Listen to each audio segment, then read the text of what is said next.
지금 우리 아이의 문제점일 수도 있어요. 결국 이 문제점을 해결하지 못하면 공부 의지가 상실되게 됩니다. 하고 싶지 않아지는 거죠.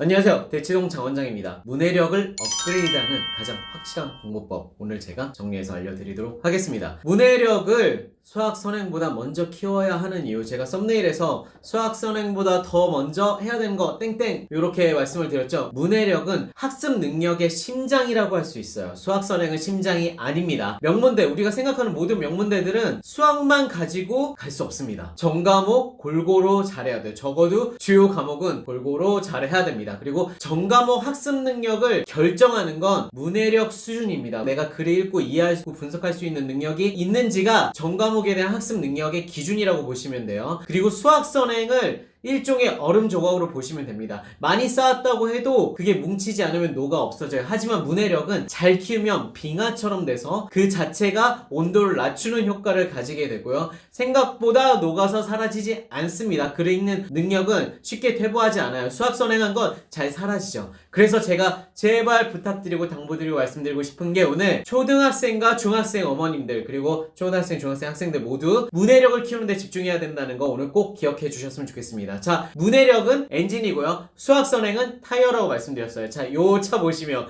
차는 구린데 타이어는 엄청 크고 빵빵하죠. 여러분이 수학 선행에 집중하면 이런 꼴이 되는 겁니다. 제가 대치동에서 원장하면서 정말 안타까웠던 게, 글 읽는 기초적인 능력들이 다 부족한데도 불구하고 수학 선행만 너무 나가려고 해. 수학학원을 계속 다니셔서 그런 건지 모르겠지만 제가 확실히 말씀드릴 수 있는 부분은 문해력이 가장 중요합니다. 자, 문해력 낮은 학생에게 발생하는 심각한 문제점 우리가 기억하고 가셔야 돼요. 지금 우리 아이의 문제점일 수도 있어요. 결국 이 문제점을 해결하지 못하면 공부 의지가 상실되게 됩니다. 하고 싶지 않아지는 거죠. 문해력 부족했을 때 발생하는 문제점 제가 정확히 찝어드릴게요. 첫 번째, 개념 설명에도 완전히 이해하지 못합니다. 학원에 다니는 게 의미가 없어지죠. 학교 수업도 이해를 못해요. 문제를 분석하지 못하기 때문에 풀 수가 없어요. 문제 무슨 말인지 몰라. 그리고 해설지를 내가 보려고 해도 말을 이해할 수 없기 때문에 그걸 씹어 먹여주는 추가 설명이 구구절절 필요하게 됩니다. 교과서를 스스로 소화할 수 없기 때문에 항상 설명해줘야 되고 요약된 자료를 봐야 합니다. 이 모든 것들이 사실 학원으로 만들어질 수 없다고 제가 말씀드릴게요. 결국 이게 모두 다 학습 속도를 느려지게 하는 요인이 되는 거죠. 개념도 이해 못하고 문제를 분석 못하고 해설지도 이해할 수 없어. 그럼 더 많은 시간이 필요하고 도움이 필요하게 됩니다. 학습 속도가 느려지면 결국 학습 의지가 내려가게 됩니다. 학습 의지가 다운되면 결국 공부하기 싫어증에 걸리고 아이는 좌절하게 됩니다. 우리 아이가 공부를 힘들어하는 이유, 수학 선행이 단순히 너무 빨라서가 아닐 수가 있어요. 아이가 글을 읽고 이해하고 문제를 생각하는 능력 자체가 없기 때문이죠. 그래서 실용적 정의를 오늘 내려드리도록 하겠습니다. 가르치는 입장에서, 교육하는 입장에서 실용적 정의를 드리면, 글을 읽고 분석하고 이해한 후에 나의 것으로 소화해서 재구조화한 후 표현할 수 있는 능력을 문해력의 실용적 정의라고 말씀드릴게요. 자, 이 문해력을 키우는 방법, 가장 직접적인 방법은 독서훈련이 절대로 아닙니다. 독서훈련을 많이 하고 독서학원에 가서 요약된 내용들을 설명을 듣는다고 해서 절대로 문해력이 키워지지 않습니다. 제가 오늘 이거 확실히 찝어드릴게요. 독서논술학원 이번 방학특강 때 끊어서 어떻게든 문해력을 키우려고 하셨다면 오늘 그거 접으셔도 됩니다. 제가 접어야 되는 이유를 명확히 말씀드려요. 그림을 보시면 마라톤과 단거리 선수 어떻죠? 몸이 다르죠. 마라톤은 마르고 좀 키가 작고, 단거리 육상 선수들은 어떻죠? 키가 크고 튼튼하고 장근육이 막 강하게 있어요. 독해를, 우리가 독서를 통해서 키워지는 능력치는 당연히 문해력에 도움이 될 수는 있지만 직접적인 훈련은 아닙니다. 마라톤을 뛴다고 100m 달리기를 잘하는 게 아니에요. 문해력은 우리가 100m 달리기 하는 것과 동일합니다. 몇 개의 패러그래프로 짜여진 짧은 글들을 분석하고 이해하고 내 걸로 빠르게 만드는데 정확히 이해할 수 있어야 돼요. 100m 훈련하는 것과 동일하기 때문에 문해력을 키우기 위해서는 장기적인 독서력을 키우는 훈련보다는 문해력을 직접적으로 키우는 훈련을 해야 합니다. 오늘 방법들 제가 정확히 찝어드릴게요.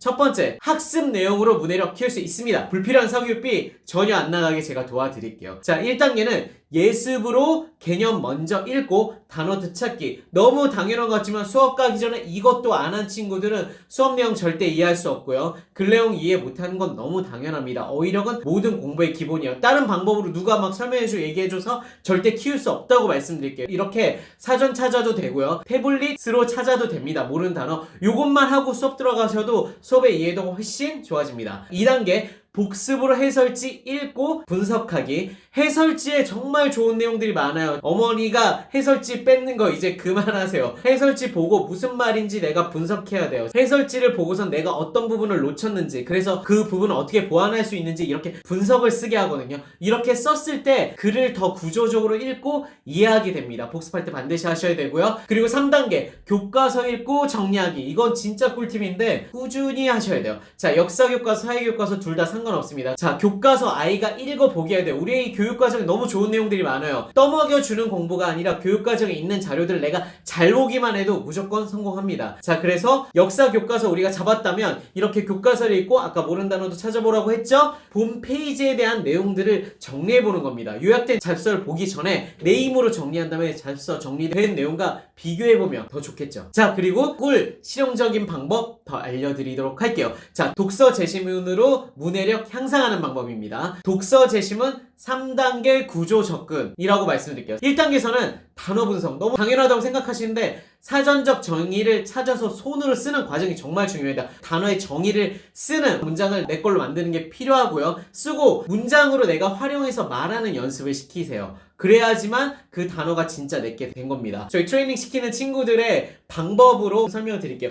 얘가 지조를 이렇게 신념이나 원칙을 지키려는 마음 이렇게 찾았으면 나는 지조를 지켜서 오늘 공부를 안 할 거야. 이런 식으로 응용 문장을 만들어서 설명하게 해보세요. 그래야지 진짜 문해력이 생깁니다. 자, 2단계 재심문 분석. 핵심 키워드 찾고 도식화로 내용 정리 후 역설명 시켜보세요. 이거 진짜 중요합니다. 자, 글을 읽고 내가 글을 이해한다는 건 글 내용을 내 걸로 만들 수 있어야 되는 거예요. 그래서 도식화라고 해서 저희는 핵심 키워드를 가지고 그 관계를 정리해서 제시문의 내용을 분석시켜요. 요거는 되게 많이 설명드렸잖아요. 자, 예를 보면 불안에 대한 내용인데 불안의 긍정적인 측면이 있고 긍정적인 측면 중에서 적당한 불안 긴장감은 집중력을 높여서 좋은 결과를 가져온다. 요렇게 분석을 한 내용을 역으로 다시 설명할 수 있는가를 보는 겁니다. 이게 문해력을 키우는데 직접적인 효과가 있어요. 3단계 문장 분석. 이게 진짜 찐 테크닉인데 복잡하고 긴 문장 3개를 뽑아서 제시문에서 분해한 후에 쉬운 말로 설명을 시켜주시면 너무 좋습니다. 자, 이걸 어떻게 하는지 알려드리면 초기에는 주술 관계만 찾아도 괜찮아요. 왜냐면 주어랑 서술어를 아이들이 찾지를 못해요. 그래서 구분을 못합니다. 그리고 문장이 길면 쪼개는 걸 만들어 주시고요. 좀 잘하게 되면 그 다음 단계에서는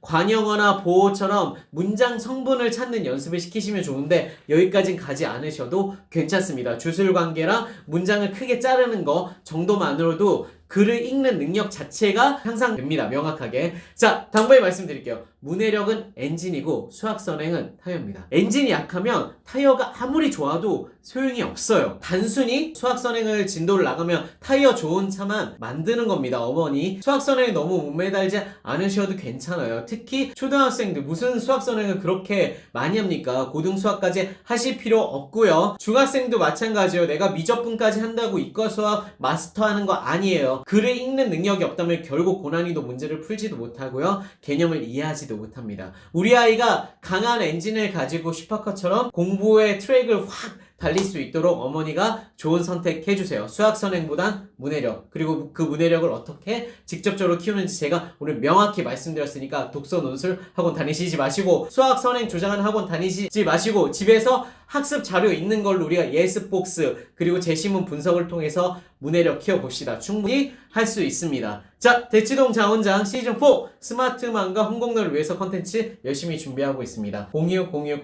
부탁드려요. 오늘도 여러분의 공부를 응원합니다. 화이팅!